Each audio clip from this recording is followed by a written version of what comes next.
Okay, good afternoon, good evening, good morning, wherever you are. Welcome to Dumb SEO Questions, episode 288. Each week we meet here to answer the questions asked on the SEO Questions community on Google+, and also the Dumb SEO Questions Facebook group. With us today we have David Rozam, the oldest man in SEO. David is based in the sunny south of England, somewhere near Brighton. I think it's called Sussex. It was last time I looked. You can find David at writingforseo.org and also at davidrozam.com. David Rozam. Is it Rozam or Rozam? Do I say it wrongly? Why didn't you tell me? Well, you say everything wrongly. You're Australian. Ah. Well, okay. Micah Fisher-Kirshner is Senior SEO Director or Manager for Turn River Capital. Is that pretty close to the mark? Yeah, just Director of SEO. Director of SEO for Turn River Capital, and he's also a regular on the SEO public speaking circuit. He's based on the west coast of the USA. Sash Meyer is a disaster recovery specialist, proud to call himself an SEO. He's based in the UK at the moment, but shortly to head over to the US of A, although it's hard to imagine why you'd want to. What's wrong with the US of A? Well, there's that guy Trump. He keeps inviting people to send nuclear missiles at him. I just don't know if I'd want to be there. I don't know what you're talking about. He's the greatest president ever. I mean, he must be because he keeps saying so. I read one of Micah Fisher-Kirshner's updates the other day, and the article attached was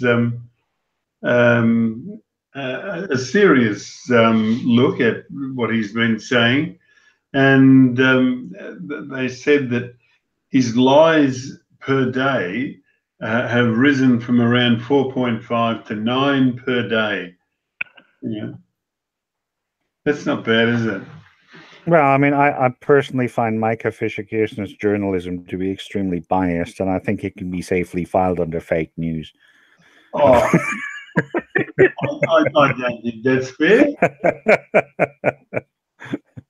Well, that's how Trump would look at it. I love it. I admire your stamina, Micah. What day are you up to now? How many days has this been? It's a year 2 day. I guess today's what, 132. Yeah, that's amazing. Day 400, and we're still alive.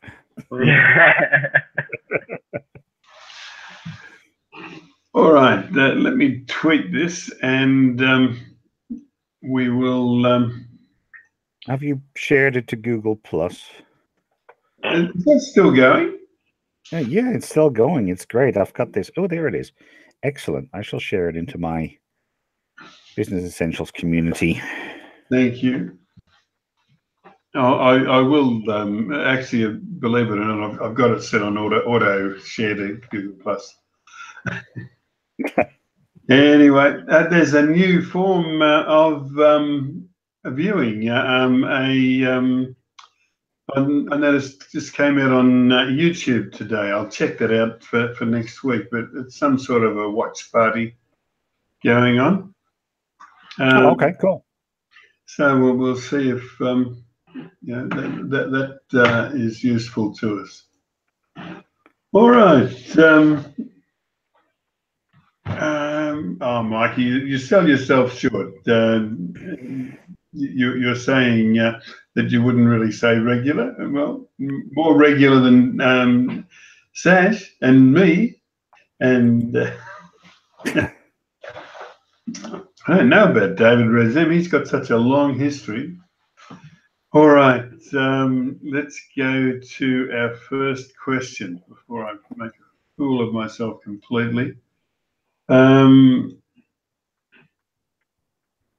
This one, the loaded question. Divya Ajay asks a question that's titled Moz Link Explorer versus Majestic SEO for backlink checking. She said, "Hi, can anyone suggest which one is better?" So I'd say SEMrush, because SEMrush gives so many of us a free guru subscription to SEMrush. And yes, excellent. also, Majestic is on SEMrush, yes?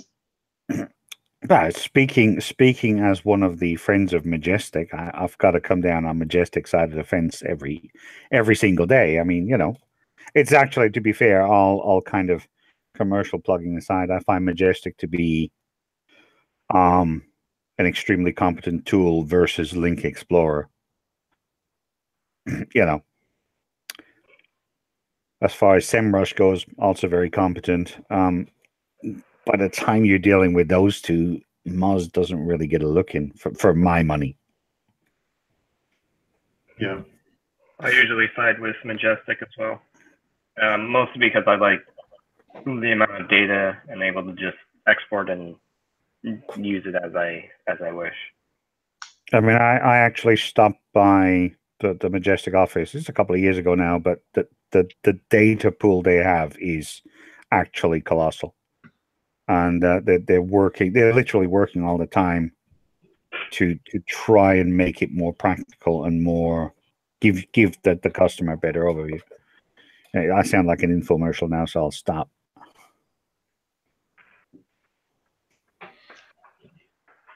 Okay.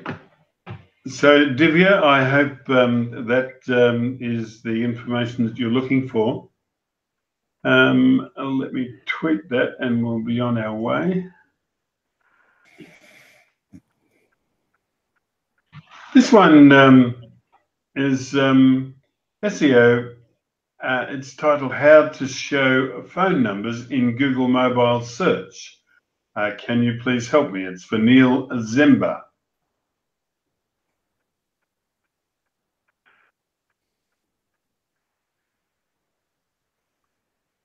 Where's Tim Capper when we need him? I was just going to say that. Yeah. Local side is not my specialty.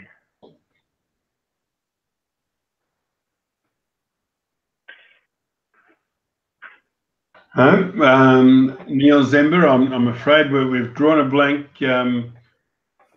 I'll attempt to follow up, and I will.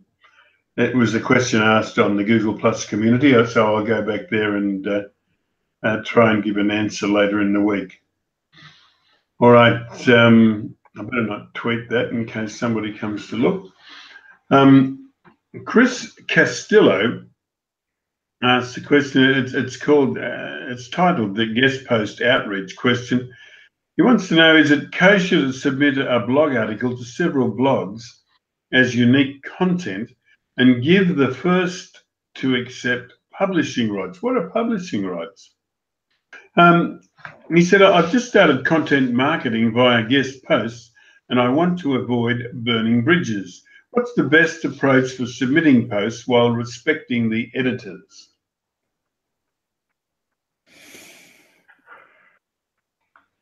I mean, on the burning bridges front, I would be somewhat reticent before I turned around and shoved the same piece at multiple blogs. Not so much because, I mean, if you're only looking for one of them to actually publish your piece, that's great, but you're going to seriously start alienating people if you turn the whole thing into a first come, first serve. Yeah, because when they do come back to you, they may be in a different time zone and whatnot. And when they do come back to you and you say, no, well, I'm sorry, they've got it over here. That's going to cause knock-on complications in the long run. Not so much on the SEO front, but on on your standing with the people whom you want to publish your content on that front. Yeah, unless you're qualified in advance that this is a limited time offer. You know, which is fantastic if you've got the momentum and the following and you've got going. But if you're starting out, you're just going to come across wrong to people. Yeah. Okay. I mean, for my money, I would actually pick the one I would like it to publish, and then maybe a second and a third, and I'd work my way down the list rather than throw it at everybody simultaneously. But that's just me. Okay. Thanks, Seth. All right, let me go on to the next. Dean Hua he said, I don't write a lot of new content for my site, maybe once every 2 months. If I publish a new article, is there anything I need to do to get the search engine to index it faster?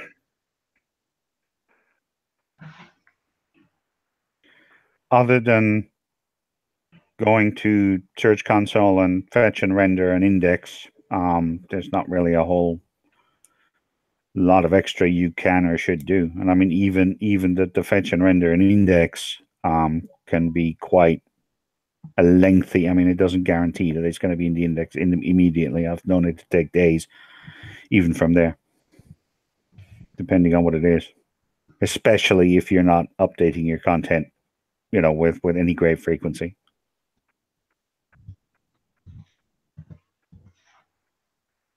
Okay, anybody else? Okay. All right, let me tweet that. Got 17 questions tonight. We're already up to number 5. This one from David Gaskin. Sorry about the lack of images on the screen. I think we just exceeded a quota. David wants to know about tools to track daily SEO work. He said, does anybody have recommendations about the tools they use to track daily SEO work, say for a particular property or client? Even better if you juggle multiple properties and clients, preferably looking for low-cost solutions. Aren't we all?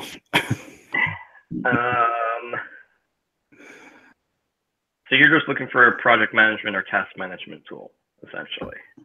That's what it sounds like.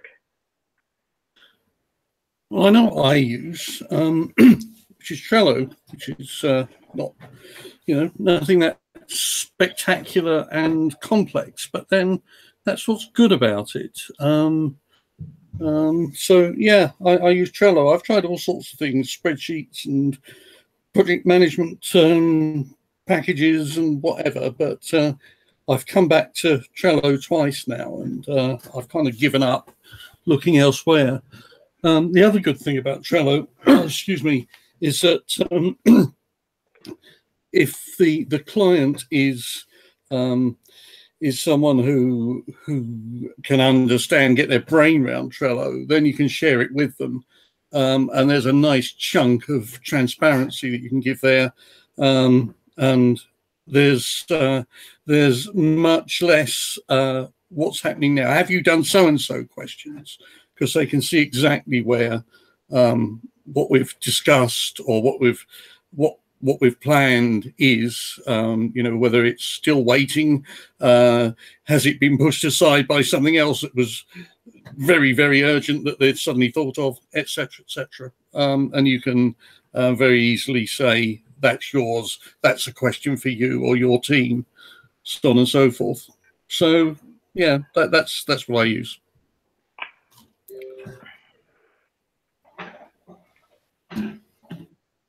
Okay. All right. Let me move on to the next.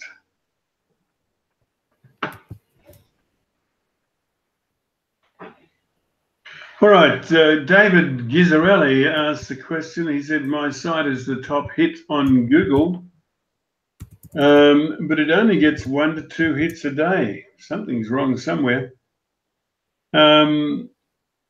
David said he's talking about his niche, but yeah, we did ask him on the Facebook group if he was checking with an anonymous browser. It seemed that he was.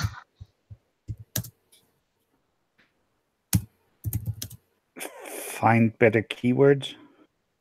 You know, I mean, other than that, what are you actually doing? Because if you're selling like left-handed surfboards in Kabul, chances are you have a very, very limited market.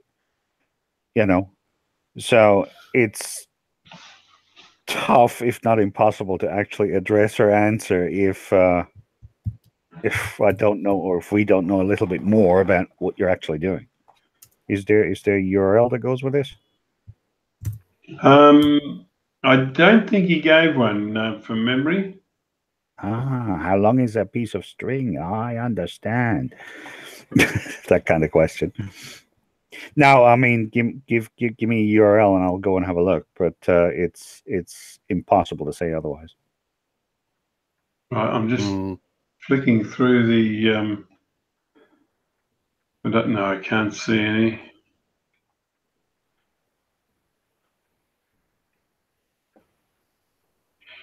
No.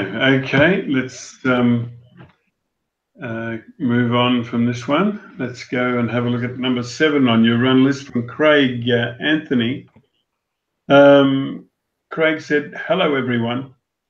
A self-appointed semi-newbie here." He said, "I have my art website and I also have an Etsy shop. My question is, as I have over 120 5-star reviews on the Etsy shop, and whilst my website has over 130 products on it, I was wondering what is the best way to implement those onto my website. Should I have one page dedicated to reviews and testimonials, or should I add one review to the bottom of every one of my product pages, or both?" He said, "I'm also considering implementing schema on my site, and I'm curious how schema and reviews go together. Thank you all in advance." Yeah, you want to have individual product reviews, and those would go on each respective individual product page. Yeah, those, I think Alan's probably has the right answer here. It's just, yeah, you can, yeah, literally as it's scrolling through, I'm like, yeah, you could do it this way. And then Alan has the answer. So like,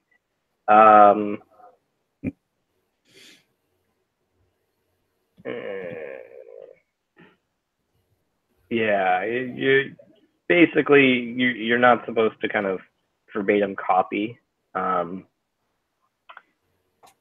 Yeah, you want to have essentially what Alan has been saying.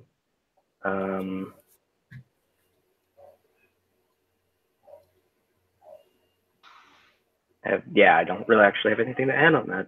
They answered this one really well. Yes, we have to call out people like Alan Blue Eyes, our forum heroes through the week, who answer questions asked on the same day that they appear. Makes it the service that we give so much better. All right, let me tweet that and we'll get out of here. And this time we're landing on Adam John Humphreys with a question titled, "What is your approach to dealerships as far as sold items is concerned?" He said, "I noticed a particular software vendor had a straight up dead sitemap on both sites. So there was that. And then there were 404 pages in the index, likely relevant despite updates to one or two of their sites. When something is expired in a high volume situation, isn't it best practice to redirect the page to relevant categories so that people don't come and see nothing? He said, I mean, even assuming something is gone, people can still see value by being redirected to a similar page. Even if there is mass volume of random products, you can hold certain pages in redirect for a period of a month or two before removing the redirect pages from the redirect file / brackets HT access for expired products / sold / deleted pages.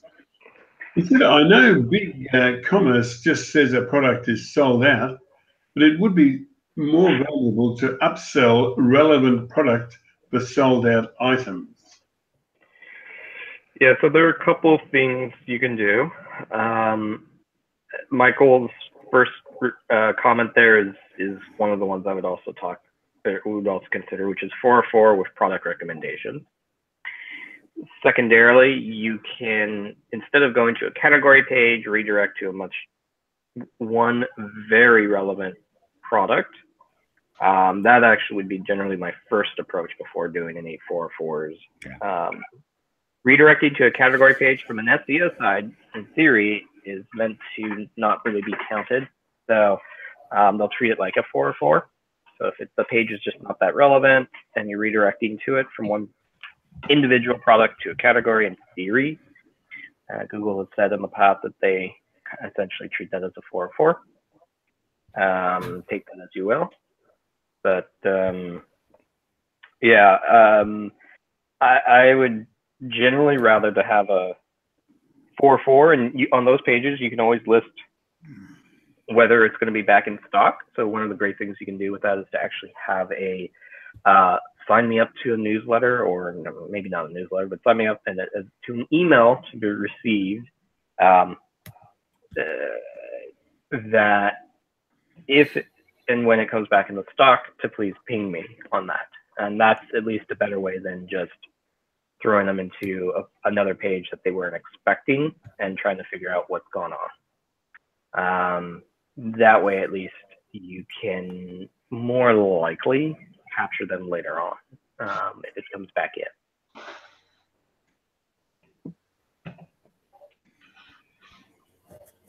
Thank you, Micah. All right. Anybody else want to add anything to that? Okay. Let's that, and we'll move on. Number 9 on our run list is from Rajnikant Patel, must be Neil's brother.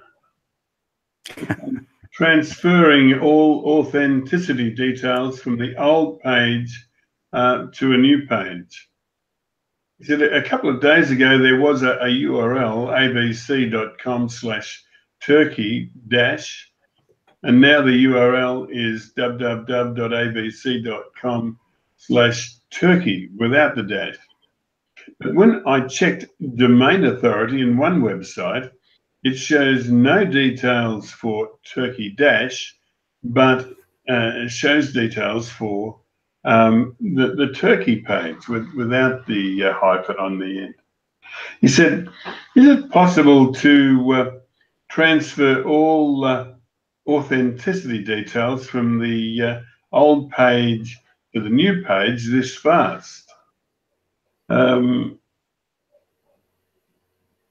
He said, see the attached image, which can be viewed on the Google Plus community, SEO Questions. I see Linda Nair jumped on and offered, as did Suraj Gadagay. So I have to call out Lyndon and Suraj for the great job they do through the week. Lyndon doesn't like Facebook, I take it, Sash. Lyndon, I'm gradually browbeating him into making his way over to Facebook, and I've actually started a separate account in an effort to get away from the Bonini pictures and inspirational comments. So I'll be jumping over there as well. But yeah, no, Lyndon is reluctant, to say the least. I don't blame him. Yeah, well, I was the same, of course, but you can't beat that. No, you fish where the fish are. You know, you fish where the fish are. That's totally it. And I mean, you know, although I will say that Google Plus has started to gather a lot more momentum in the wake of this whole Facebook data thing. I've seen a lot of the old faces actually come back. But as far as the question is concerned with the transfer of authority, if you're talking about a big hitter like ABC, then yeah, I would expect transfer to be, you know, of relevance, authority, whatever you want to call it, to be almost instantaneous. Now, if you do it as your local corner shoe shop, chances are not so much. Mm-hmm. Okay, let's tweet that and we'll move on.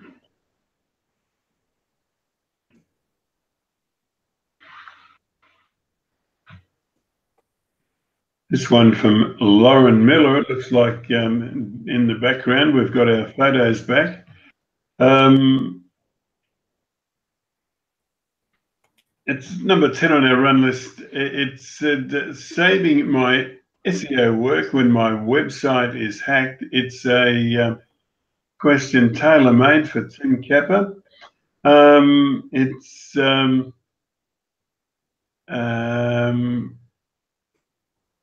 Yeah, it was asked in the SEO Questions community. Lauren said, hi, may I know if a website hacked and currently showing nothing apart from the hacker message, what can I do to save my SEO work, and what will be the impact of this on the search engine results pages? I've seen this so many times, and it's always, I mean, most of the time it's actually tragic because people don't back up their site, you know, and this is especially true of WordPress users. They just kind of fire away, and unless you have a backup regime in place, cleaning a WordPress installation can be extremely time consuming and or expensive. So I'm having to assume here that you've got nothing in place. Otherwise, you would have, as Jim said there in the questions, you would have actually, you know, restored from backup. So it depends on what platform you're running on, what's happened, who's got in, how many backdoors they've left. I mean, this is such a multifaceted question without being able to see the site and what's been done to it. Yeah, exactly. Yeah, we don't ask our hosting clients. We just keep a backup. Every night we back up. Yeah, totally. Site, and every week and every month, and because what we find is that usually when something like this happens, they don't find it straight away. So, like, if a daily backup, if it takes them 7 days to figure out that they've been hacked, a daily backup is I mean, no good, because you can't go back far enough to find a clean copy of the site. Yeah, exactly. And I mean, I all mine, every single one of my sites runs a daily backup regime on a 14-day rolling cycle. You know, and I mean, that's it. I can, at any point, I can go back 2 weeks, and then periodically I'll take the snapshot backups that I store as well.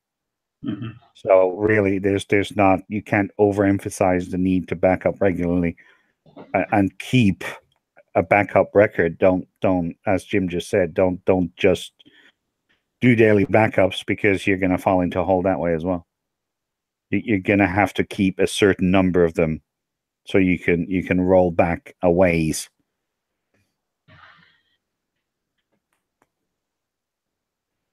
Okay, so we hope Lauren Miller can recover from this, but if you can't, it could be a matter of going to the Wayback Machine and getting the content and rebuilding the site all over again. In fact, And you go on.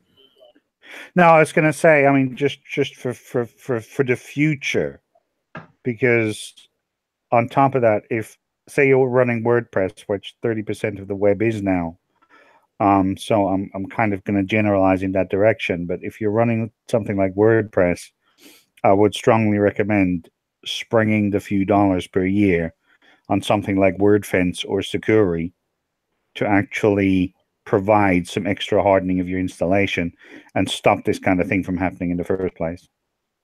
That would be a really, really good plan as well. Similarly, I mean, if it is WordPress, there's a whole bunch of really good backup plugins available that will just do the job for you automatically and upload it to somewhere like Dropbox or Google Drive without you having to lift a finger beyond the initial setup.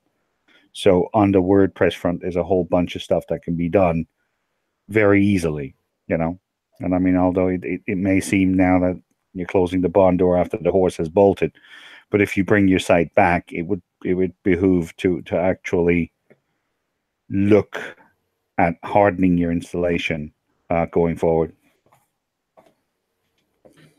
Yeah, and I mean, the most critical thing is to make sure you've got a strong, ridiculously strong 500-year password. Yep.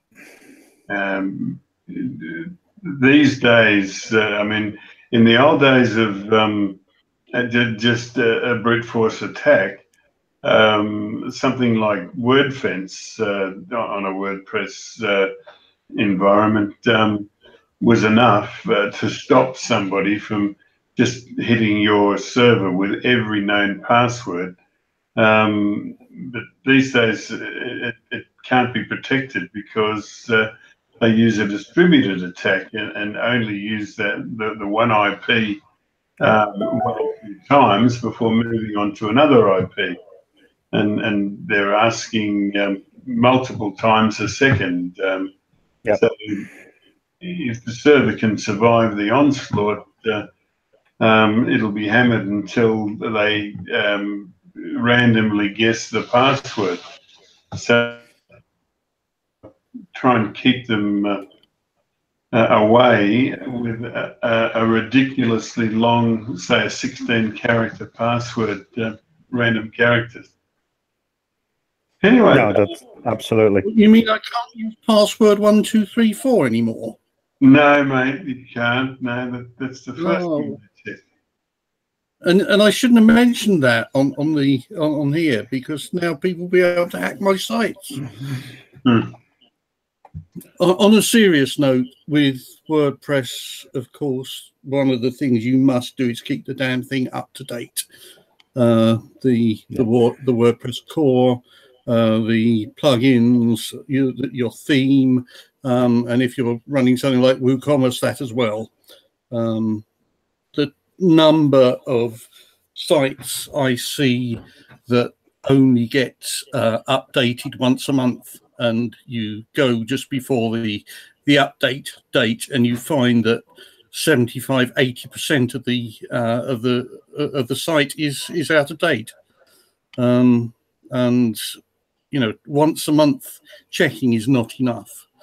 And if that's the sort of agreement you have with your host or your developers, I would say that that's something to look at and consider much more updating or checking much more frequently than once a month. See, the thing also with WordPress, and it's been one of my persistent criticisms of the platform for years now, it should have built-in brute force protection to begin with. You should not need, on a system like that, you should not need an external plugin to actually give you some, even just rudimentary brute force protection. And I mean, WordFence can be configured to a degree cope with distributed attacks. I mean, any client of mine that's running WordPress, I normally get out the big hammer and actually force them into using WordFence. And yeah, I mean, as Jim said, if you don't use a strong password, you're just asking for it.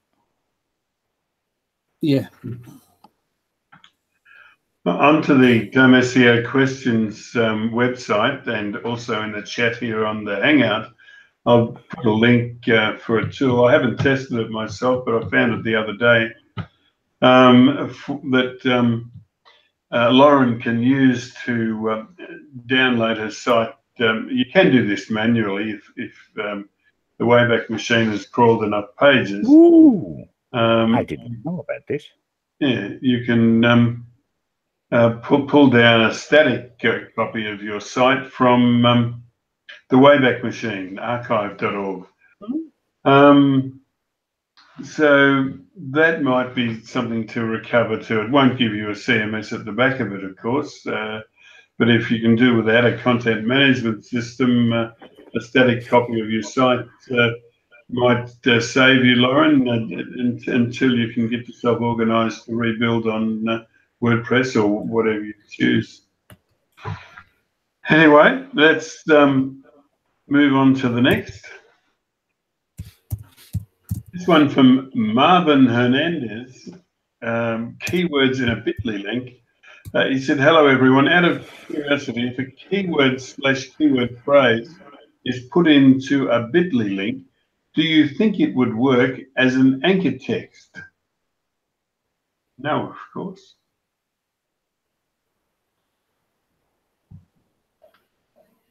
I think Paul Thompson on the Facebook group said that no, anchor text is in the href code, not the link URL itself. Yeah, I mean, that pretty much nails it. Yeah. Okay, let me tweet that and we'll go to the next. We're powering through these tonight, guys. How long do we have you for, Micah and David? 5 minutes for me. 25 minutes for me. Okay. Just remember, Sash and I are old people. We can't be left with too much pressure. All right. Hang on. I thought I was the oldest man in SEO. Micah, we're losing you after this. Thank you very much for your contribution. Much appreciated. Safe journey to work. All right. Aditya Baba asked a question. He wants to know how to find keyword variations and how to qualify those keyword variations. Yeah, I mean, there's a variety of different places you can look for it. Searches related to the auto-suggest, the drop-down before you hit enter. Questions also people asked. Google AdWords Keyword Planner. Your paid search team. Those are kind of a good starting point. Your competitors, seeing what they rank for. Those are ways you can kind of find what are some potential variations and other terms that you might be missing. Also, if you're already established, throwing, and especially if you believe in customer service and you have some sort of relationship with your clients, throwing the occasional survey at your existing clientele of, what did you look for to find us? What would you look for? Blah, blah, blah. That can pay a lot of dividends. Yep. All right. Let's move on to the next. We've got time for one more, Micah.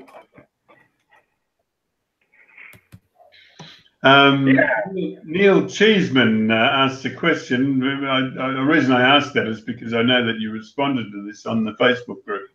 Neil Cheeseman asked, should Yandex bots be disallowed via robots text? Yeah, so what I stated in this was essentially, I've done this for both Yandex and Baidu. I found that their bots have hammered your servers in the past, and that can definitely negatively affect kind of slow down your servers. And so if you're not getting qualified traffic that's converting from Russia or China, then there's no point in having them actually crawl your servers at the level that they do. So there's no real concern on that if you're not in those countries and not making money from that. It's just going to vary depending on your business, but there's no issues in the way that I would say that go for it. Cool. Oh, I should note it's also pretty simple too. And, you're not talking about a lot of work or anything just to get kind of your servers to be a little bit faster. It's pretty simple, and that normally should take care of it. Do Yandex accept a crawl delay? I know Googlebot doesn't. I don't know. Yeah. Although Googlebot does something in Search Console, don't they? Mm-hmm. Anyway. All right. Let's tweet that and we'll head off. Oh, already done it. Okay, number 14 on our run list from MK Kilji. Will GDPR affect my rankings? He said, I have a blog and I don't run email campaigns. Is it too late to upload a cookie policy and privacy policy to the website? In analytics, I set the retention to 38 months. Will the GDPR affect my rankings? Thank you.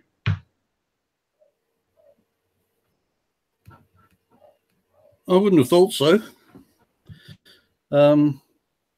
Take the questions in order, because that was the last one, wasn't it? It's not too late to put cookie policy and privacy policy up. I fully expect. I put what was what I thought was a reasonably learned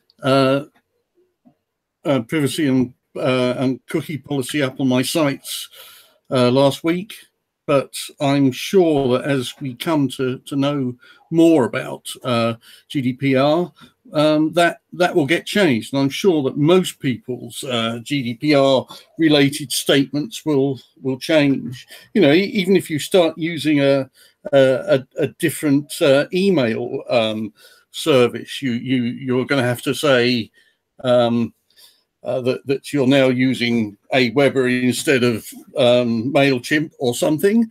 So it's something that will change. So yes, just get the thing up. Come clean on what you're doing with people's personal data. I don't think that you're suddenly going to get a knock on the door from some suitably attired Europeans demanding 20 million euros from you, or whatever the threat is.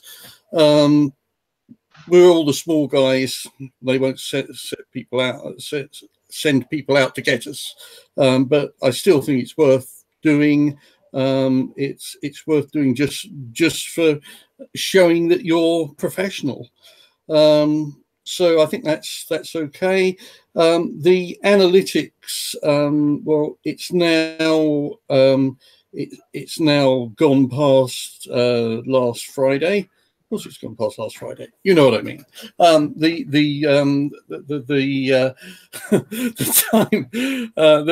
time has expired on that. I would have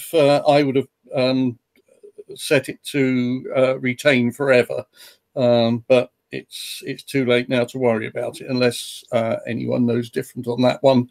And GDPR won't affect your rankings unless you've got a site about GDPR and then perhaps you'll find that you'll have got a lot more competition over the past few months over those GDPR rankings. But no, I can't see how it would on the normal sites, and taking your question seriously rather than frivolously. I think that's about right. Anyway, what about me? What does me think?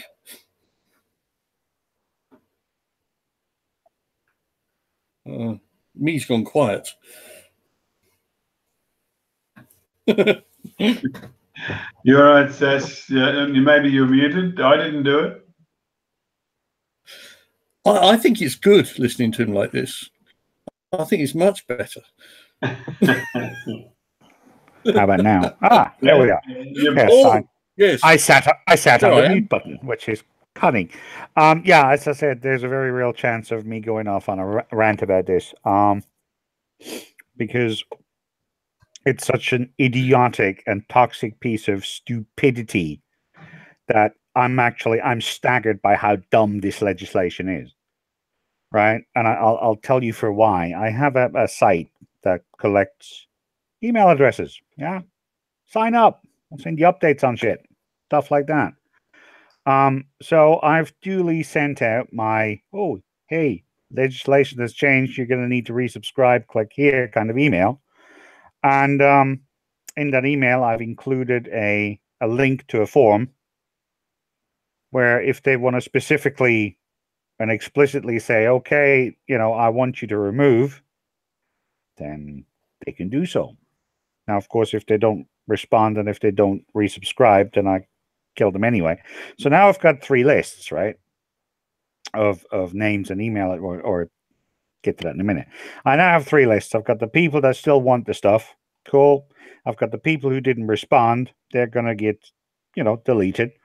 And then I've got the people who've explicitly turned around and said, okay, yeah, no, I want you to remove everything, you've got yada, yada, yada. Now, in order to actually fulfill transparency and accountability requirements of GDPR, I have to retain a record of everyone that I've purged from the list.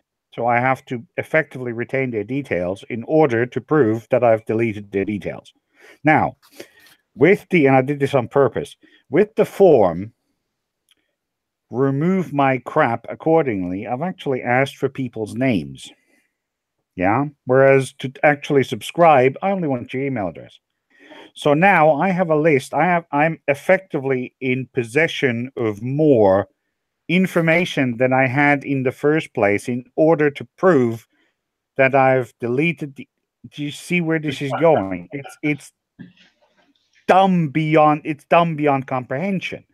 Okay? And it's just, I'm sitting here going, yeah. So yeah, no, it's my blood pressure is going up. I can't do this. Yeah, fair enough, Sash. It is. And right, if you go to europa.eu, the European Union's own website, which uses Piwik to track its visitors, they don't throw up a GDPR statement. This is the unbelievable. Okay, it's like these are the people that brought in this piece of garbage, and they're not complying to their own legislation. So yeah, okay, we're done here. Okay, Sash. Thank you, mate. Yeah, Sash, I'll put a link in the chat here for you. You can sign up for my meditation course. It'll help bring you down, make you feel much more relaxed, in tune with the world. Yes, yeah. It's all right. I've found that the one note of the universe, and apparently it's yeah. Yeah, but it's like, did you know the one perfect note for SEO? Me. Anyway, enough of this. Okay. On our run list, we're looking at number 15. It's from Aditya Baba. he said, all are saying in SEO that you only have to do on page and you will rank, which means that we do not need links in any sense. Is that right? Then why? Or is it wrong? Then why? Now, I love Michael Martinez's answer. He gave the it depends response. He said it's neither right or wrong, and goes on to explain. No, Michael's pretty much got this. I mean, as far as it goes, I would be personally hesitant to try and do it completely without links, regardless of what I'm doing. But the actual emphasis you put on it has to be determined by where you are and what you're trying to compete in or for.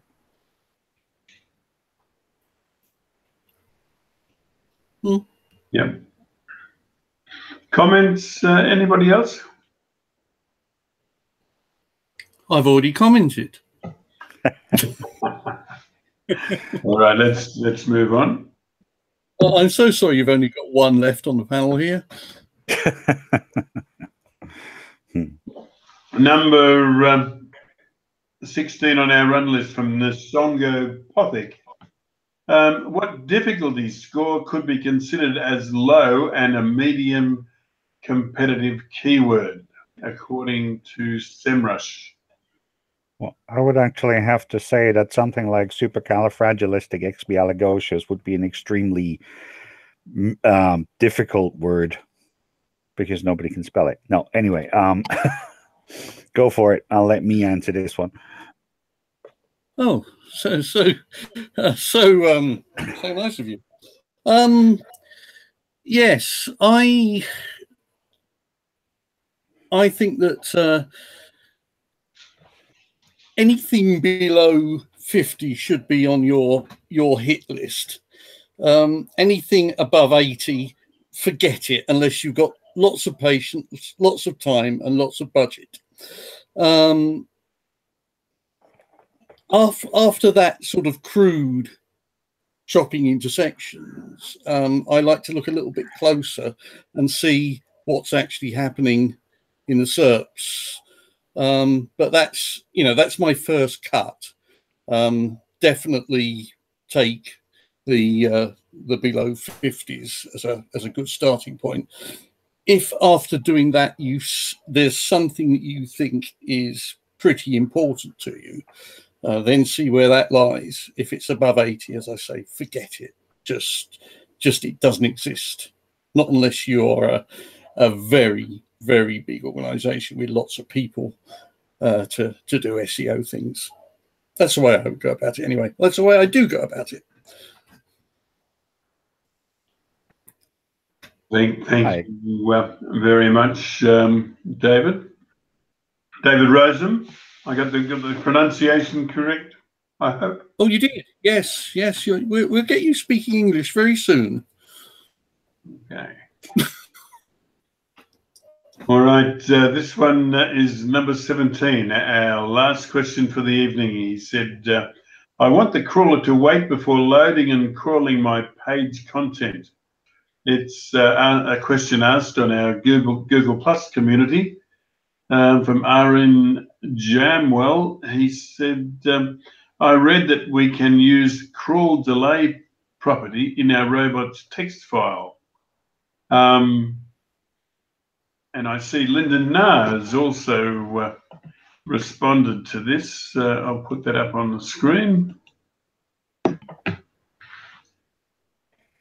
The only thing I would point out is that, as Lyndon said in his second response, Google doesn't pay any attention to a robot's text directive. You have to go to Google Search Console to set crawl delays. But of course, I mean, I had a situation years ago where we had a huge site carrying a huge number of images, and It was when Google was reorganizing their images to the format that they have today. That was about 2012. There was nothing I could do to stop Google by hammering my servers. And they weren't just doing it with one. There were 5 or 6 hammering at our image server and making it very ineffective on our affiliate sites. Anyway, I think what Lyndon says in his second response, I think is absolutely right. It's the last one on this here bit that you give us to look at. It seems that well, Lyndon's kind of confirmed my suspicion when I read the question that it could well be a slow site problem. And that's really going about things and thinking about things in the wrong way if that's the case, because we've got site speed, whether that's actually in the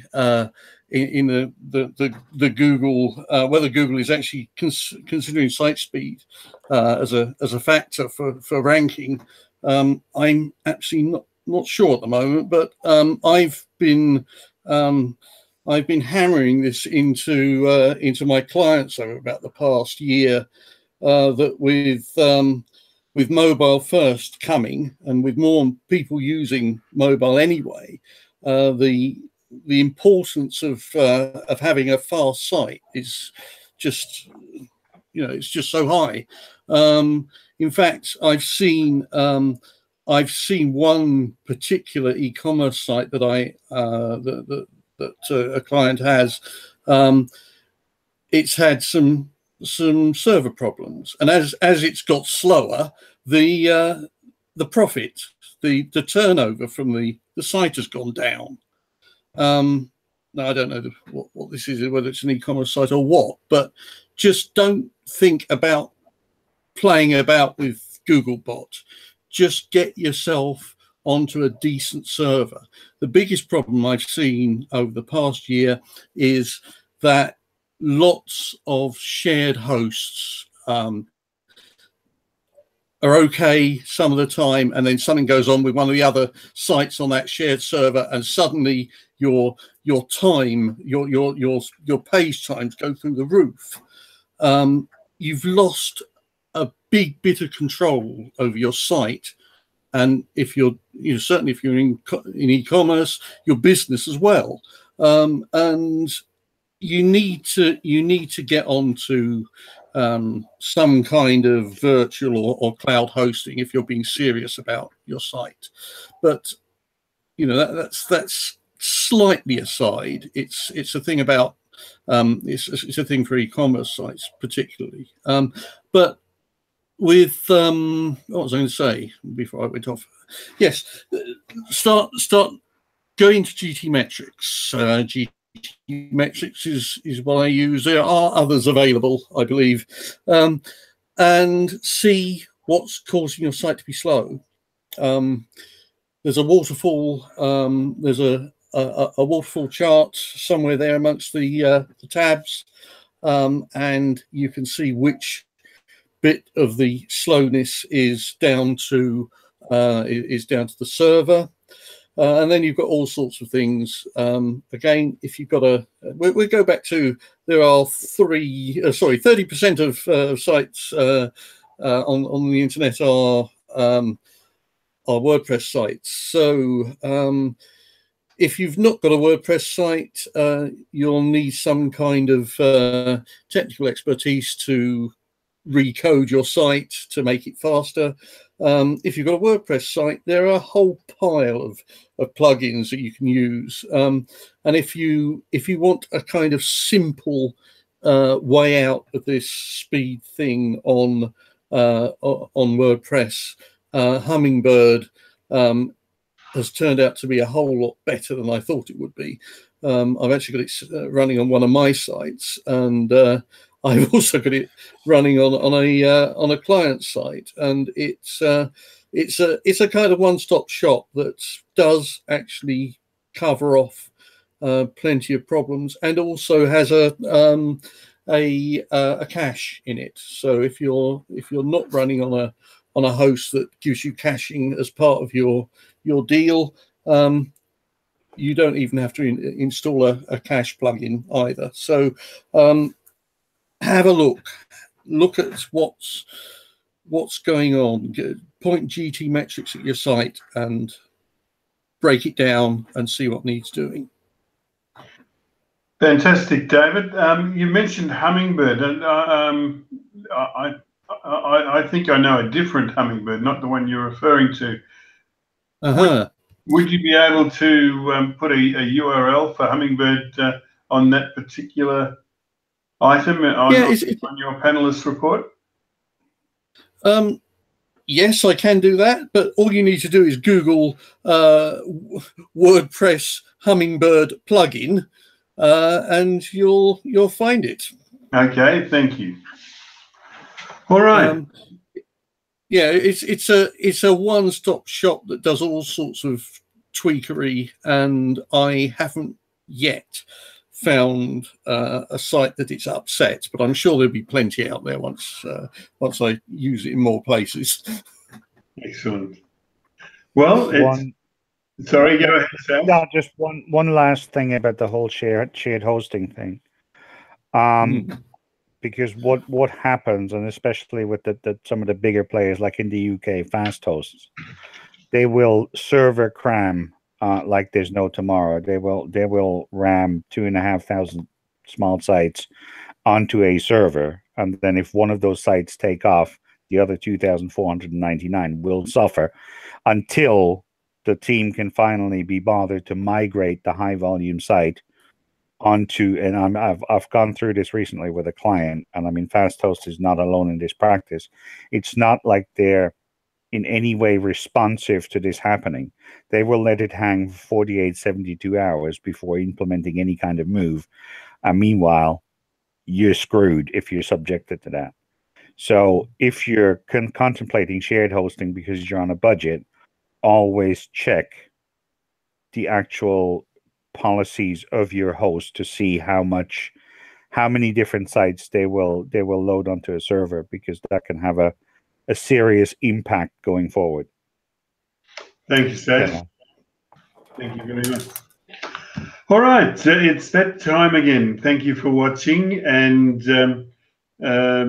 we thank you for your interest in what we do. Your participation makes what we do worthwhile. We'll be back at the same time next week to do this all again. But for now, it's good night, and thank you very much.